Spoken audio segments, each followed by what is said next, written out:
Оқушылар, отыра қоямыз. Балалар, біз бірінші сабағымызды бастамас бұрын мына жерге барлығымыз шығып, біз сапқа тұра қояйық.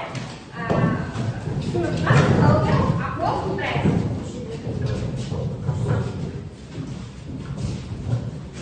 Топқа тізіп, бір сапқа тұра қояйық. Саптың бойына тұра қояйық. Енді соңғы оқушыдан бастап біз бір-бірімізге бүгінгі сабақта тілек-тілек, бүгінгі сабағымыздың жақсы өтуіне тілек-тілек. Көркем айтамыз. Көркем-ай, Зереге айтамыз. Зере бүгінгі күнің сәтті өтсін, сабағын еске оқы. Жарайсың. Зере аманат қайда? Күшті болсын, сабағында бүгін математика сабағынан жасап. Жарайды. Бүгінгі күнің сәтті өтсін. Жарайды.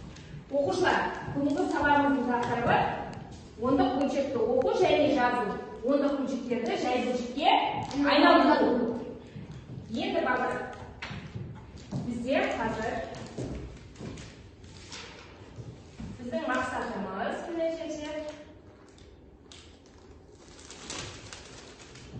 сабақтың мақсаты ондық бөлшектерді оқу, жазу, яғни тақырыбымызды тиянақтау. Білімдерін тексеру, есеп шығару арқылы ойлау қабілеттерін дамыту, пәнге деген қызығушылықтарын арттыру. Оқу мақсатымыз ондық бөлшектерді оқу. Шыға қойып.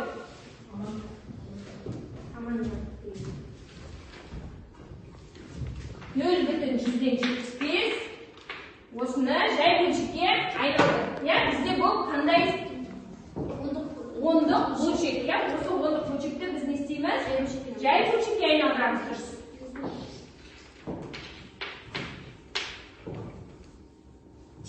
Тең қайда?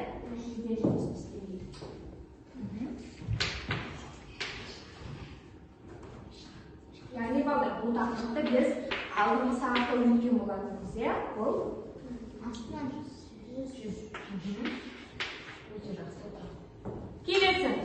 Келесі сан. Қандай сан? 1,141. Келе ғой. 7,141 сан. Жазалым. 141 сан,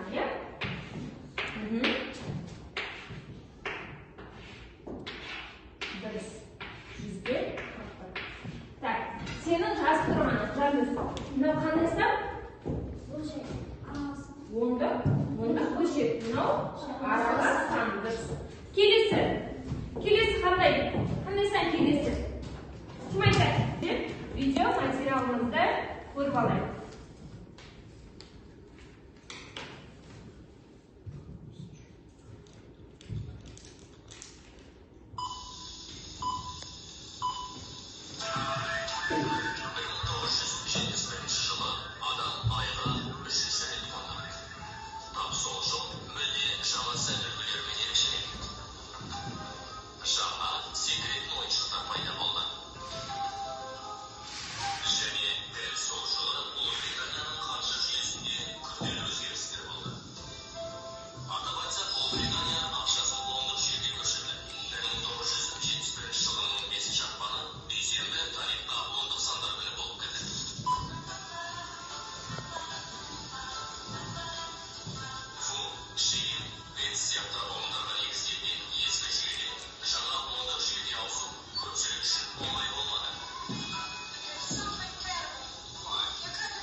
Балдар, видеода ет туралы айтылған жай сандарды қандай, қалай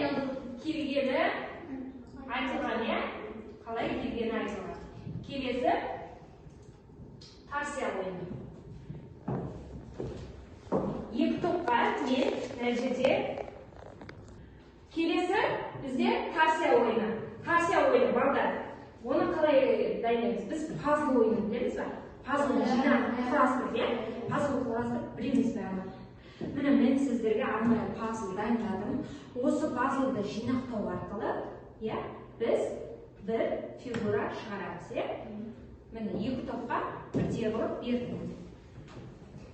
Бірінші топқа, екінші топқа. Енді оны сіздер құрастырғанда балдар қараңдар.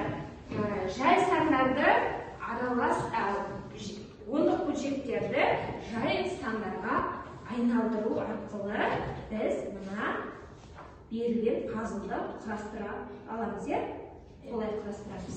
Міне ортаға сіздерге берілді. Осыған жабыстыру арқылы бұл топтық жұмыс балдар. Топтық жұмыс. Пазл ойыны бізде, яғни Тарсия ойыны топтық жұмыс. Пазлды құрастырайық. Клеймен мына ақ қағаздың бетіне жабыстыру арқылы құрастырамыз,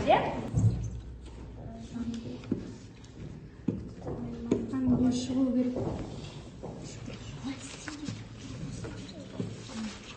15 минут уақыт беріледі балдар. 15 минутта құрастырып болуымыз керек пазлымызды.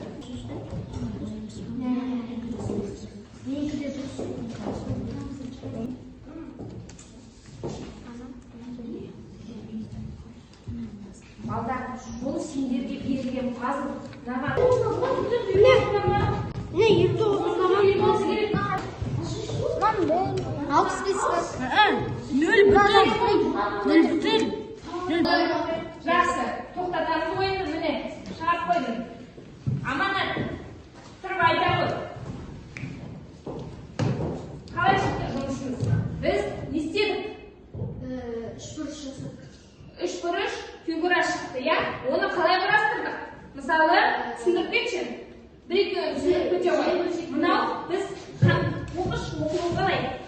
133 Дұрыс, қандай бөлшек? Жай бөлшек. Дұрыс. Келесі, екінші үшбұрышта қалай жалғастырдық? 27. Дұрыс, оны не істедік? Онда бөлшекке айналдырғанда неше шықты бізде? 0,128. Дұрыс, 0,128. Енді осылай ұштастыру арқылы сіздер қандай фигура шықты? Үш бұрыш фигурасы шықты. Отыра ғой, дұрыс. Так, балдар, кері байланыс бізде тыңдап отырған үштік әдіс, Үштік әдіс дегеніміз қалай еді? Біз біреуіміз жазамыз, екіншіміз естейміз, оқимыз, үшіншіміз түсіндіріп айтамыз. Егер қалай жасаймыз? Ішіне керекті заттардың бәрін салу арқылы, бізде дәл солай сабағымызды жақсы өткізуіміз керек. Келесі достармен кездесу.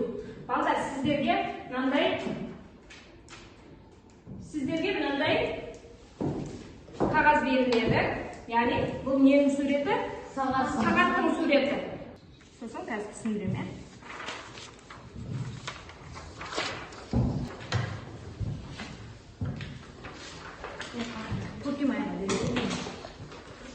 Бізде мына жерде атымызды жазамыз, барлығымыз өзіміздің атымызды жазамыз. Бірінші түсініп алайық, балдар, сосын жазамыз. Атымызды жазамыз, мына жерде әр сағаттың өзінің несі бар? Уақыты бар, жандарының сағаттың жанында уақыттар бар. Енді біз не істейміз? Мына жерге атымызды болғанда былай жазамыз. Мысалы, сен Аманат кімге? Ибрахимге айтасың. Мысалы айтып отырмын, әркім өзінің таңдаған оқушысын алады. Сен айтасың Ибрахимге, сенің көзіңнің түсі маған ұқсас екен. Мен сені бүгін сағатты таңдайсыздар, 12-де кездесуге шақырайын деп едім дейсің. Ибрахим, жарайды дейсің, сен мына жерге Ибрахимнің атын жазасың. Сен дәл солай. Жұмыс балдар, бұл жұптық жұмыс, топтық жұмыс, жұптық жұмыс. Жұптасып жасаймыз екі оқушыдан. Бір-бірден оқушы қалып тұр, ол екеуі жұптасуға болады. Жақсы ма? Айтамыз. Жақсы, айта ғой, тұр. Ислам туралы айт. Кімді атайсың? Айт. Ақтан. Ақтан. Ақтан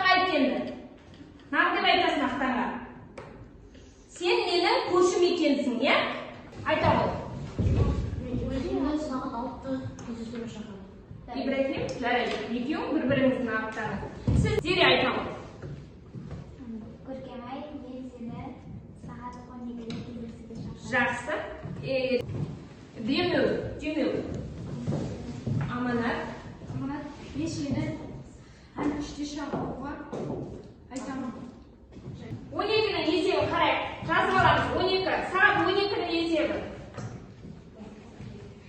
Сағат 12-ның есебін жазғыздық па? Келесі 6-ның есебі. 6-ның есебі тез сағат 6-да кездесуге шақырғандарымыз сағат 6-ның есебін тездетіп жазып ала қояйық. 9-ға кім шақырып? Біреуін 9-ды кірін алыңдар. 2-3 болып келсе біреуін 9-ды алыңдар қояйық.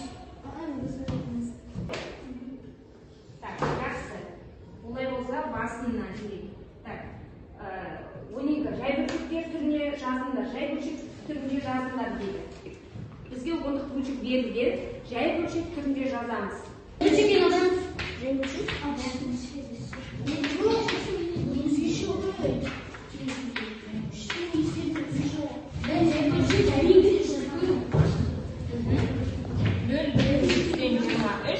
Келесі екеуі көркемайға бере ғой.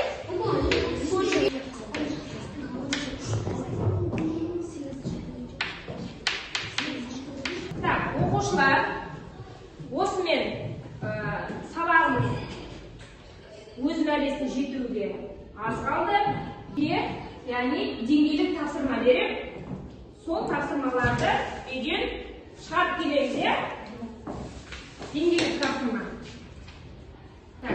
Жақсы балдар, біз мақсатымызға қайта оралайық, иә?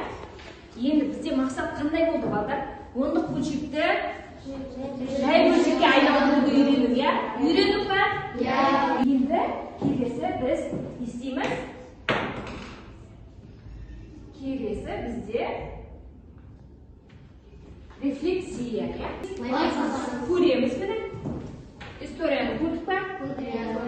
Мұғалімге хат жазасыңдар, яғни маған Инстаграм, мына менің телефоным, иә?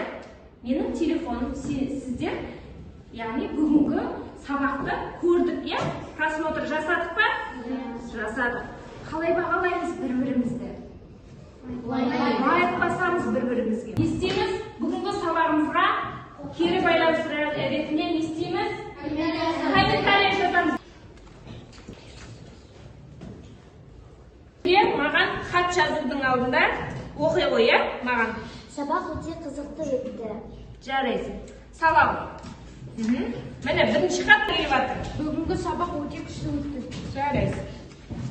Жарайсың.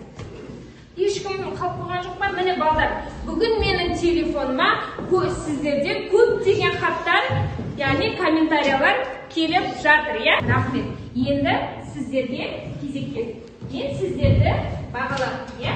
Яғни 15 балл мен 10 баллдың арасында бағалап өтеміз сіздер. Белсене қатысып отқан мана топтық жұмыс. Біз топтық жұмыста қандай ойын ойнадық? Партия ойынын ойнадық. Барлық 10 бөлшектер командасына 8 деген балл қойдым. Келесі бізде қандай тапсырма болды? Қандай ойын ойнадық? Досымен белсене қатысқан бізде Зере мен Көркемай 8 балл. Жақсы оқушылар, үй тапсырмасы берілді ғой, иә? Бүгінгі сабағымыз аяқталды. Ал деп айтам.